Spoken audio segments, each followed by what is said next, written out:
De 160 vluchtelingen in huis zitten zonder Aronetons die tijdelijk in de Waddenhal. Zou deze dagen net een soort dwan, daarom worden er verschillende activiteiten organiseren. Zo staat er juist onder andere een voetbalwedstrijd op het programma. De meeste vluchtelingen en spelers uit huis vermaken zich poerbest op het veld. Yeah, I like it so much actually. It's so fun. We're having fun with these guys. Ik ben hier om voetballen met die vluchtelingen. Nou, zodat zij eventjes ergens anders kunnen denken dan waar ze vandaan komen.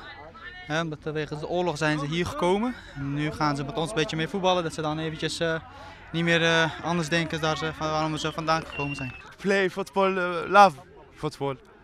I love football. Voetbal is natuurlijk een taal die die eigenlijk over de hele wereld gesproken wordt. Dus ja, dan gaat zoiets vanzelf op een gegeven moment. De organisatie is tevreden over deze voetbalmiddag. Zolang het vluchtelingen blijven, ontkomen de wijs die blijven er volop activiteiten voor zowel jong als oud.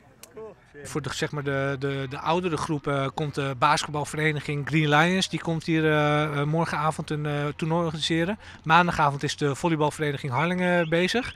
Er zijn initiatieven voor de jongste kinderen van 0 tot 5 jaar van ouders die willen sminken. En wij als sportcoaches doen ook daar het nodige aan met muziek en er is een springkussen. Er is ook een mevrouw die organiseert een activiteit voor de vrouwen met opmaken en creatief een beetje schilderen en zo. Dus ja, we organiseren zoveel mogelijk.